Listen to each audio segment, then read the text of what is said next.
Hey traders, welcome all. Krishna here. So தொடர்ந்து Telegram சேனலில் நிஃப்டியை பற்றின அப்டேட் ஆகட்டும், இல்லை நான் எடுக்கக்கூடிய ஸ்டாக்ஸை பற்றியுமே அப்டேட் பண்ணிகிட்ருக்கேன். ஸோ இந்த வீடியோவில் வந்து ஒரு ஸ்டாக்கை எப்படி நம்ம பிக் பண்ணுறது, அந்த ஸ்டாக்கில் எப்படி ட்ரேடபிள் ஆப்பர்ச்சுனிட்டியை நம்ம ஃபைன் பண்ணுறது அப்படிங்கிறத பற்றி டீட்டெயிலாக நம்ம டிஸ்கஸ் பண்ண போகிறோம். ஒரு 3 ஸ்டாக்கை வந்து நான் பிக் பண்ணி வச்சுருக்கேன். ஸோ அதை பற்றின கம்ப்ளீட் அனாலிசிஸை ஷேர் பண்ணுறேன். ஸோ இது மூலிமா நீங்கள் நிறையவே கற்றுக்குருவீங்க. ஸோ ஜஸ்ட் மார்க்கெட் 9:15க்கு ஆரம்பிக்குது. அதில் போய் டாப் கெய்னர் அண்ட் டாப் லூசர்ஸை நம்ம சூஸ் பண்ணி அதில் இன்ட்ராடேயில் ப்ராஃபிட் பண்ணுறதுனால மட்டுமே நம்ம ஒரு ப்ராஃபிட்டபுள் ட்ரேடராக ஆயிட முடியாது. நீங்கள் வந்து கண்டிப்பாக ஒர்க் அவுட் பண்ணணும்.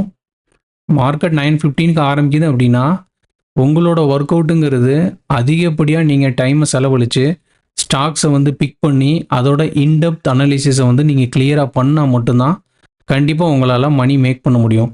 ஸோ எல்லாருமே ஸ்டாக் மார்க்கெட்டில் ட்ரேட் பண்ணுறோம். ஸோ வந்திருக்க நோக்கம் என்னென்னா மணி மேக் பண்ணணும் தான்.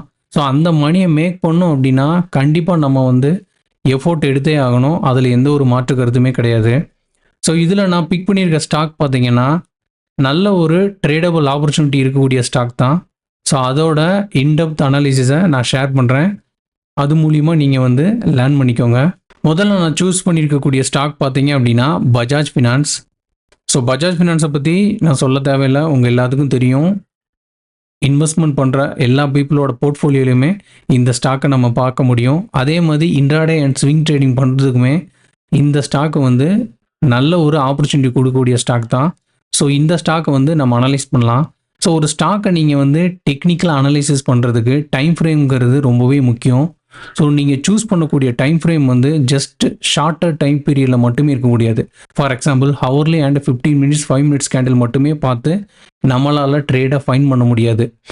நான் ஆல்ரெடி சொல்லியிருக்கேன், ஒரு ஸ்டாக்கை வந்து நீங்கள் சூஸ் பண்ணுறீங்க, இல்லை எந்த ஒரு இன்ஸ்ட்ருமெண்ட்டுமே நீங்கள் சூஸ் பண்ணி ட்ரேட் பண்ண பார்க்குறீங்க அப்படின்னா அதோட ப்ரைமரி ட்ரெண்ட் என்னங்கிறத நீங்கள் தெளிவாக பார்த்துட்டீங்க அப்படின்னா நீங்கள் எடுக்கக்கூடிய ட்ரேடு வந்து அந்த ட்ரெண்டுக்கு அகெயின்ஸ்டாக இல்லாமல் அந்த ட்ரெண்டோடைய ட்ராவல் ஆகிற மாதிரி நீங்கள் ட்ரேட் எடுத்தீங்க அப்படின்னா நீங்கள் வந்து ப்ராஃபிட் பண்ணுறதுக்கான ஆப்பர்ச்சுனிட்டிங்கிறது ரொம்பவே அதிகம். ஸோ ட்ரெண்டுக்கு அகெயின்ஸ்டாக போய் நீங்கள் ட்ரேட் பண்ணுறீங்க அப்படின்னா கண்டிப்பாக நம்மளோட ஸ்டாப் லாஸ் ஹிட் ஆகிறதுக்கு சான்சஸ் ரொம்ப ரொம்ப அதிகம். ஸோ இந்த இடத்துல போயிட்டு ஃபஸ்ட்டு வீக்லி சார்ட்டை வந்து நீங்கள் செக் பண்ணுங்கள். ஸோ வீக்லி சார்ட்டில் வந்து அதோட ட்ரெண்ட் எப்படி ட்ராவல் ஆகிட்டுருக்கு, ஸோ அது வந்து பையிங்கான லெவலில் இருக்கா இல்லை ஒரு கன்சல்டேஷன் பேஸில் இருக்கா, அது எல்லாத்தையுமே கிளியராக நீங்கள் வந்து செக் பண்ணி பார்க்கணும். ஸோ இந்த இடத்துல பாருங்கள், ஸோ கிட்டத்தட்ட 2016 பாருங்கள் இந்த ஸ்டாக் வந்து கண்டினியூ பையிங் ப்ரெஷரில் தான் இருக்குது. ஸோ ஒரு ஸ்விங் ஹையை பிரேக் பண்ணியிருக்கு, மறுபடியும் ஒரு டிக்ளைன் கொடுத்துருக்கு, அண்ட் மறுபடியுமே அந்த ட்ரெண்டு வந்து புல்லிஷாக கண்டினியூ ஆகி தான் போயிருக்கு. கோவிட் கிராஷில் வந்து இந்த ஸ்டாக்குமே அதிகப்படியாக செல் ஆஃப் ஆகிருக்கு பாருங்கள். பட் என்ன தான் செல் ஆஃப் ஆனாலும் லோவர் ஏரியாவில் பாருங்கள் வால்யூம் ஆக்டிவிட்டிங்கிறது ரொம்ப அதிகமாக இருக்குது. ஸோ அதிகப்படியான பீப்புள் வந்து இந்த இடத்துல இன்வெஸ்ட் பண்ணியிருக்காங்க. அதை தான் நம்மளால் இந்த இடத்துல புரிஞ்சுக்க முடியுது. ஸோ ஒரு ஸ்டாக்கு வந்து சீப்பான ரேட்டில் கிடைக்குது அப்படின்னா அதிகப்படியான இன்வெஸ்டர்ஸ் லாங் டேர்மில் அந்த லோ ப்ரைஸில் வந்து பை பண்ணுறது தான் பார்ப்பாங்க. இந்த ஸ்டாக் வந்து கிட்டத்தட்ட ஒரு 500 இருக்கும்போது நீங்கள் வாங்குறதுக்கும் ஒரு 150-200 வாங்குறதுக்கும் எவ்வளோ வித்தியாசம் இருக்குன்னு உங்களுக்கு தெரியும்னு நினைக்கிறேன். ஸோ ஒன்ஸ் இங்கேருந்து ப்ரைஸ் ட்ராவல் ஆகி மேலே போனதுக்கப்புறமா எக்ஸாக்ட்லி இந்த 800 வந்ததுக்கப்புறம் ப்ரைஸ் இந்த லெவலில் பிரேக் பண்ணி மேலே போக முடியல. கிட்டத்தட்ட என்ன ஆயிருக்கு அப்படின்னா ஒரு 3 இயர்ஸாக இந்த ஜோன்லேயே தான் கன்சோலேட் ஆகிட்டுருக்கு. இங்கே பார்த்தீங்கன்னா தெரியும், நல்ல ஒரு செல் ஆஃப் ஆகிருக்கு. மறுபடியும் ப்ரைஸ் வந்து ஒரு புல் பேக் கொடுத்துருக்கு, எகெயின் மறுபடியும் கீழே வந்திருக்கு. ஸோ ப்ரீவியஸாக போன இந்த ஸ்விங் லோ வந்து சப்போர்ட் ஆக்ட் ஆகிருக்கு. அதுலேருந்து பாருங்கள் ப்ரைஸ் மறுபடியும் ட்ராவல் ஆகி மேலே போயிருக்கு. எகெயின் மேலே போனதுக்கப்புறம் கிளியர் இந்த இடத்துல ரெசிஸ்டன்ஸ் இருக்குது, அங்கேருந்து ரிவர்சல் ஆயிடுச்சு. பட் இந்த இடம் வந்து ரொம்பவே ஒரு க்ரூஷியல் ஏரியா. இந்த இடத்த நீங்கள் செக் பண்ணிங்கன்னா தெரியும். ஏன்னா இந்த இடத்துல இருந்தே ட்ரெண்டு வந்து எகெயின் புல்லிஷாக போகுதுங்கிறத நமக்கு இந்த இடத்துல ஒரு இன்டிமேட் பண்ணிடுச்சு.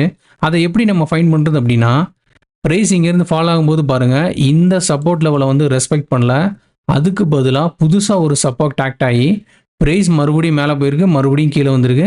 கிட்டத்தட்ட ஒரு 3 டைம்ஸ் வந்து இந்த இடத்துலையே நல்லா கன்சோலேட் ஆகி இந்த சப்போர்ட் லெவலை ரெஸ்பெக்ட் பண்ணிவிட்டு ப்ரைஸ் எகெயின் பவுன்ஸ் பண்ணி மேலே தான் போயிருக்கு. ஸோ இந்த சப்போர்ட்டை ரெஸ்பெக்ட் பண்ணல, எகெயின் இந்த சப்போர்ட்டையும் பிரேக் பண்ணலைங்கும் போதே இந்த ஸ்டாக்கு வந்து புல்லிஷாக இருக்குது. மேபி பிரேக் பண்ணுறதுக்கான ஆப்பர்ச்சுனிட்டி இருக்குங்கிறத நம்மளால் புரிஞ்சுக்க முடியுது. ஒன்ஸ் இந்த லெவலை பிரேக் பண்ணதுக்கப்புறம் பாருங்கள் கிட்டத்தட்ட 800லேருந்து 1100 வரை ரேலி ஆயிருக்கு. கிட்டத்தட்ட ஒரு 300 பாயிண்ட்ஸ் வந்து மூவ்மெண்ட் கொடுத்துருச்சு. ஸோ உங்களுக்கு இன்னொரு டவுட் வரலாம். ஸோ அதுதான் கன்சோலேட் ஆகி பிரேக் அவுட் கொடுத்துருச்சு. ஸோ இதில் போய் நம்ம எப்படி என்ட்ரி எடுக்குது அப்படின்னு உங்களுக்கு தோணலாம். நான் நிறைய தடவை வந்து டெலிகிராம் சேனலில் மென்ஷன் பண்ணியிருக்கேன் அண்ட் வீடியோஸ்லையுமே டிஸ்கஸ் பண்ணியிருக்கேன். லாங்கர்தி கன்சல்டேஷன் பிக்கர்தி மூவ்னு சொல்லியிருக்கேன். ஸோ இந்த கன்சல்டேஷன் கொடுத்ததுக்கு அப்புறமா ஒரு பிரேக் அவுட் கொடுத்துருக்கு அப்படின்னா ஜஸ்ட் 300 பாயிண்ட்ஸுக்கு மட்டும் இந்த மூவ் கிடையாது. எகெயின் இனியும் ஒரு 1000 பாயிண்ட்ஸ் கூட போகலாம். அதுக்கு வந்து ப்ரைஸ் வந்து நம்ம கன்ஃபார்ம் பண்ணோம், அதை தான் நம்ம ஃபாலோ பண்ணோம். பிளைண்டாக இந்த பிரேக் அவுட்டுக்கு அப்புறம் கொடுத்துரும் அப்படின்லாம் நம்ம 100% எக்ஸ்பெக்ட் பண்ண முடியாது. ஸோ இப்போதைக்கு ப்ரைஸ் பாருங்கள், இந்த லெவலில் கன்சோலேட் ஆகி எகெயின் பையர்ஸ் கண்ட்ரோலில் ப்ரைஸ் மேலே தான் ட்ராவல் ஆகிருக்கு. ஸோ இந்த கேண்டில்லாம் பாருங்கள், நல்ல ஹெல்த்தியான பையிங் கேண்டில். ஸோ இப்போ எங்கே இருக்குது அப்படின்னா 1100 இந்த ஜோனில் இருக்குது. ஸோ இதில் வந்து ஒரு கன்சோலேட் ஆகுது. மேபி இதையும் பிரேக் பண்ணி மேலே போகிறதுக்கான பாசிபிலிட்டிஸ் ரொம்ப ரொம்ப அதிகம். ஸோ இந்த ஸ்டாக் வந்து கண்டினியூவாக நான் ட்ராக் பண்ணுவேன். இந்த ஹையை பிரேக் பண்ணாலோ இல்லை ஒரு டிக்ளைன் கொடுத்தாலோ பையிங்கான ஆப்பர்ச்சுனிட்டியை பார்த்து நான் பை பண்ண தான் பார்ப்பேன். ஓகே, ஸோ நான் ஆல்ரெடி சொன்ன மாதிரி 1890 நீங்கள் வாங்குறதுக்கும் 1050 வாங்குறதுக்கும் வித்தியாசம் இருக்குது. ஓகே, ஸோ நீங்கள் வந்து ஹையில் தான் போய் பை பண்ணணுங்கிறது அவசியம் கிடையாது. அந்த ரேட்டு வந்து உங்களுக்கு சீப்பாக கிடைக்குது அப்படின்னா கண்டிப்பாக நீங்கள் வந்து பை பண்ணலாம். ஸோ கண்டிப்பாக இந்த ஸ்டாக் வந்து ட்ராக் பண்ணுங்கள். மேபி உங்களுக்கான ஆப்பர்ச்சுனிட்டி இருந்துச்சு அப்படின்னா உங்களோட ட்ரேட் செட்டப்புக்கு ஏற்ற மாதிரி நீங்கள் ட்ரேட் பண்ணுங்கள். ஸோ இதில் நான் சொல்லக்கூடிய இன்ஃபர்மேஷன்லாம் ஜஸ்ட் நான் எடுக்கக்கூடிய ட்ரேட்ஸை தான் ஷேர் பண்ணுறேன். அது மூலியமாக நீங்கள் லேர்ன் பண்ணிக்கோங்க. இதை ஜஸ்ட் காப்பி பண்ணி நீங்களுமே ட்ரேட் பண்ணுங்கிறது அவசியம் கிடையாது. ஓகேயா? ஸோ டெய்லி சார்ட் பாருங்கள், டெய்லி சார்ட்லேயும் கிளியராக தெரியுது. ஸோ இந்த weekly, daily and hourly 15 minutes இதுக்கெல்லாம் என்ன வித்தியாசம் அப்படின்னா, நீங்கள் வீக்லியில் பார்க்கும்போது அந்த டெய்லியில் இருக்கிற நாய்ஸ் வந்து வீக்லியில் இருக்காது, அதை கொஞ்சம் ரெடியூஸ் பண்ணும். அதே மாதிரி டெய்லி சார்ட் பார்க்கும்போது ஹவர்லி அண்ட் 4 hour சார்ட்டில் நீங்கள் பார்க்கக்கூடிய அந்த ப்ரைஸ் ஆக்ஷனோட நாய்ஸஸ் வந்து ரெடியூஸாக இருக்கும். அதுதான் வித்தியாசம். ஸோ வீக்லியில் நம்ம பார்த்தோம்ல, ஸோ அப்போ எப்படி இருந்துச்சு சார்ட்டு, இப்போ எப்படி இருக்குது பாருங்கள். ஸோ இந்த இடத்துல வந்து ப்ரைஸ் ஸ்ட்ரகிள் பண்ணிட்டு தான் இருக்குது. ஸோ இந்த இடத்துல தான் ஒரு நல்ல ஹெல்த்தியான பையிங் லெவல் தெரியுது. அதுக்கப்புறம் பாருங்கள், கேண்டில்ஸ் வந்து கன்சோலேட் தான் ஆகிட்டுருக்கு. ஸோ ப்ரைஸுமே இந்த இடத்துல கன்சோலேட் கிளியர் ஆகுதுன்னு நமக்கு புரிஞ்சுக்க முடியுது. ஒன்ஸ் ப்ரைஸ் வந்து இந்த லெவல் வந்தாலோ இல்லை இங்கேருந்து மறுபடியும் ட்ரெண்ட் கண்டினியூ ஆகி மேலே போனாலோ நமக்கு ட்ரேட் பண்ணுறதுக்கான ஆப்பர்ச்சுனிட்டிங்கிறது ரொம்பவே அதிகமாக இருக்குது. மேபி லாங் டேர்மாக நம்ம ஹோல்ட் பண்ணுறோம் அப்படின்னா என்னோடய ஸ்டாப் லாஸுங்கிறது 1000 இருக்கும். ஸோ இந்த லெவல் நான் வந்து என்னோடய ஸ்டாப் லாஸாக ஃபிக்ஸ் பண்ணிக்கிடுவேன். மேபி இந்த லெவலில் பிரேக் பண்ணிச்சு அப்படின்னா மறுபடியும் இதில் பையிங்கான லெவல் வந்து மறுபடியும் ப்ரைஸ் வந்து மேலே போனால் மட்டும்தான் நான் வந்து ட்ரேட் எடுப்பேன். மேபி இந்த லெவல் வருது, இல்லை இங்கே வருது, இங்கேருந்து ஒரு பவுன்ஸ் கொடுக்குது அப்படின்னா எகெயின் நம்ம வந்து ட்ரேட் எடுக்கிறதுல ப்ராப்ளம் கிடையாது. ஒன்ஸ் உங்களோட ஸ்டாப் லாஸ் ஹிட் பண்ணுது அப்படின்னா உங்களோட ரிஸ்க் ரெடியூஸ் ஆயிடுச்சுன்னு அர்த்தம். மறுபடியும் நீங்கள் ட்ரேட் பண்ணுறதுக்கான ஆப்பர்ச்சுனிட்டி வந்து உங்ககிட்ட இருக்கும். இல்லை நான் வந்து என்ன தான் கீழே போனாலும் மேலே போனாலும் நான் வந்து என்னோடய லாஸை புக் பண்ண மாட்டேன் அப்படின்னா நம்மளோட கேபிட்டல் வந்து கம்ப்ளீட்டாக வாஷ் அவுட் ஆகிடும். அதை எப்போயுமே மறந்துடாதீங்க. ஸோ கண்டினியூ இந்த ஸ்டாக்கை வந்து நீங்கள் ட்ராக் பண்ணுங்கள். மேபி உங்களுக்கான ட்ரேடபிள் ஆப்பர்ச்சுனிட்டி இருந்துச்சு அப்படின்னா கண்டிப்பாக நீங்கள் ட்ரேடை ஃபைன் பண்ணலாம். ஸோ இதுக்கு வந்து ஒரு எக்ஸாம்பிள் பார்க்கலாம். இந்த மாதிரி ப்ரைஸ் வந்து நல்ல புல்லிஷாக போயிட்டு ஒரு கன்சல்டேஷன் கொடுத்து எகெயின் ஒரு பிரேக் அவுட் கொடுக்குதுன்னா எந்த மாதிரியான மூவ்மெண்ட் கொடுக்கும் அப்படிங்கிறத நீங்கள் எக்ஸாம்பிளோட பார்க்கலாம். இப்போ ஸோ பஜாஜ் ஃபினான்ஸில் நம்ம ஃபைன் பண்ண சேம் செட்டப் தான் கோல்டுலேயுமே நடந்துருந்துச்சு. ஸோ கோல்டில் ஒன்ஸ் கன்சல்டேட் ஆகி பிரேக் அவுட் கொடுத்ததுக்கப்புறம் அதிகப்படியான மூவ்மெண்ட் வந்து கொடுத்துருந்துச்சு. ஸோ கோல்டையுமே வந்து நம்ம நிறையா தடவை அப்டேட் பண்ணியிருக்கோம். ஸோ அதுலேயுமே நிறையா தடவை நம்ம ட்ரேடையுமே ஃபைன் பண்ணியிருக்கோம். ஸோ இங்கே பார்த்தீங்கன்னா தெரியும், 17th January நம்ம சார்ட் போஸ்ட் பண்ணும்போது 2714 இருந்துச்சு. இப்போ எவ்வளோ இருக்குது பாருங்கள், 4100 ரேஞ்சில் இருக்குது. ஸோ இதுதான் அதோட சார்ட், செக் பண்ணிங்கன்னா தெரியும். கோல்டோட வீக்லி சார்ட் தான் இந்த இடத்துல நான் பிளாட் பண்ணியிருக்கேன். ஸோ கோல்டோட ஸ்ட்ரக்சரும் பாருங்கள், இங்கேருந்து நல்ல புல்லிஷாக ட்ராவல் ஆயிருக்கு. அண்ட் அதுக்கப்புறம் இந்த லெவலில் இருந்து ஒரு டிக்ளைன் கொடுத்துருக்கு. எகெயின் இந்த இடத்துல கன்சோலேட் ஆகிருக்கு. மறுபடியும் ப்ரைஸ் மேலே போயிருக்கு. மேலே போகும்போது இந்த லெவலை பிரேக் பண்ண முடியல. ஸோ மறுபடியுமே இந்த இடத்துல அதிகப்படியாக கன்சோலேட் ஆகிருக்கு. ஸோ இது வந்து ஜூம் பண்ணி காணிக்கிறேன், அப்போ உங்களுக்கு தெளிவாக பார்க்க முடியும். ஸோ இப்போ உங்களால் தெளிவாக பார்க்க முடியும்னு நினைக்கிறேன். ஸோ இந்த இடத்துல பாருங்கள்,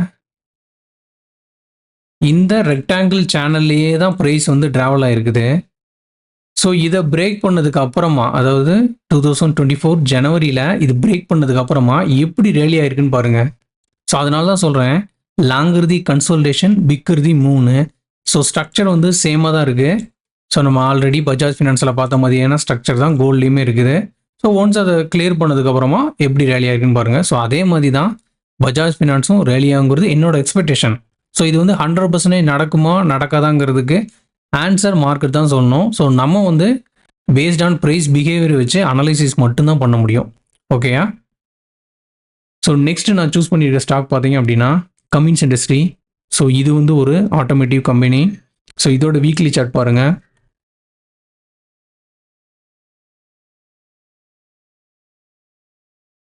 எகெயின் 2020 கோவிட் கிராஷ்க்கு அப்புறமா ப்ரைஸ் நல்ல ஒரு அப் ட்ரெண்டில் தான் ட்ராவல் ஆகிருக்கு. அண்ட் 2024 பாருங்கள் நல்ல ஒரு பையிங் ப்ரெஷர், ஸ்டாக் எங்கேயோ போயிடுச்சு. அதுக்கப்புறம் பாருங்கள் ஒன்ஸ் இந்த 4200 லெவலில் ரீச் பண்ணதுக்கப்புறம் அங்கேருந்து ஒரு ஷார்ப் செல்லிங் ப்ரெஷர், எகெயின் அங்கேருந்து ஒரு பவுன்ஸ் கொடுத்து இப்போ ப்ரீவியஸாக போன ஆல் டைம் ஹையை பிரேக் பண்ணி நியூ ஆல் டைம் ஹை ஜோனில் வந்து ட்ரேட் ஆகிட்டுருக்கு. இங்கே செக் பண்ணிங்கன்னா தெரியும். ஸோ இந்த கேண்டிலும் பாருங்கள் ஒரு ஸ்ட்ராங்கான புல்லிஷ் கேண்டில். ஸோ இதையுமே வந்து நான் லாங் ட்ரேட் எடுக்க தான் பார்ப்பேன். ஒன்ஸ் இந்த லெவலில் கிளியர் பண்ணி மேலே போகுது, இல்லை ஒரு ரிட்ரேஸ்மெண்ட் கொடுக்குது அப்படின்னா நான் பையிங்க்கான ஆப்பர்ச்சுனிட்டியாக தான் பார்ப்பேன். கண்டிப்பாக செல்லிங்க்கான ஆப்பர்ச்சுனிட்டியாக பார்க்க மாட்டேன். எப்போ செல்லிங்க்கான ப்ரெஷர் இந்த இடத்துல இருக்குதோ அப்போ நம்ம கண்டிப்பாக பை பண்ணக்கூடாது. பையிங்க்கான ஆப்பர்ச்சுனிட்டி இருக்கும்போது கண்டிப்பாக நம்ம பை பண்ண தான் பார்க்கணும். ஸோ இப்போ வந்து டெய்லி சார்ட் பார்க்கலாம். ஸோ டெய்லி சார்ட்லேயும் பாருங்கள் கிளியராக இந்த லெவலை வந்து பிரேக் பண்ணியிருக்கு. ஸோ வால்யூமே நல்ல இன்க்ரீஸ் ஆகிட்டு வருது. ஸோ இதையுமே வந்து கண்டினியூவாக நான் ட்ராக் பண்ணுவேன். ஸோ இதுவுமே வந்து ஒரு நல்ல பை செட்டப். ஸோ அடுத்து நான் சூஸ் பண்ணியிருக்க ஸ்டாக் பார்த்தீங்கன்னா டிசிஎஸ். ஸோ டிசிஎஸ்ஸையுமே நம்ம நிறையா தடவை டிஸ்கஸ் பண்ணியிருக்கோம். ஸோ கம்ப்ளீட்டாக ஐடி ஸ்டாக் பாருங்கள் நல்ல ஒரு செல்லிங் ப்ரெஷரில் தான் இருந்துச்சு லாஸ்ட்டு 3 மந்த்ஸாக. ஸோ இப்போ தான் இங்கேருந்து ஒரு பையிங்க்கான ஆப்பர்ச்சுனிட்டி நமக்கு கொடுக்குது. ஸோ இந்த லெவல் பாருங்கள் இது வந்து ஒரு இம்பார்ட்டண்ட் சப்போர்ட் ஏரியா. ஸோ இங்கேருந்து ப்ரைஸ் வந்து மேலே போயிருக்கு, எகெயின் மறுபடியும் இந்த சப்போர்ட் லெவலில் வந்திருக்கு, மறுபடியும் அதுக்கப்புறம் பாருங்கள் மேலே போயிருக்கு. அண்ட் இப்போ தான் இந்த லெவலை வந்து டச் பண்ணியிருக்கு கரெக்டாக. ஸோ லாஸ்ட் மந்த்து தான் இந்த லெவலை வந்து டச் பண்ணியிருக்கு. பட் இம்மீடியட்டாக இந்த லெவல் வந்ததுக்கப்புறம் பாருங்கள் பையிங் ஆக்டிவிட்டி அண்ட் வால்யூமே பாருங்கள் நல்லா அதிகமாகவே இருக்குது. ஸோ இங்கே செக் பண்ணிங்கன்னா தெரியும். ஸோ கண்டினியூவாக இந்த இடத்துல ஃபாலோ ஆனதுக்கப்புறமா எப்போ இந்த சப்போர்ட் லெவலில் டச் பண்ணிச்சோ அப்போ பாருங்கள் ஒரு ரிட்ரேஸ்மெண்ட் கொடுத்து ப்ரைஸ் வந்து புல்லிஷாக மேலே போக பார்த்துருக்கு. ஸோ மறுபடியும் ட்ரெண்டு வந்து நெகட்டிவாக இருந்தனால மறுபடியுமே செல் ஆஃப் தான்.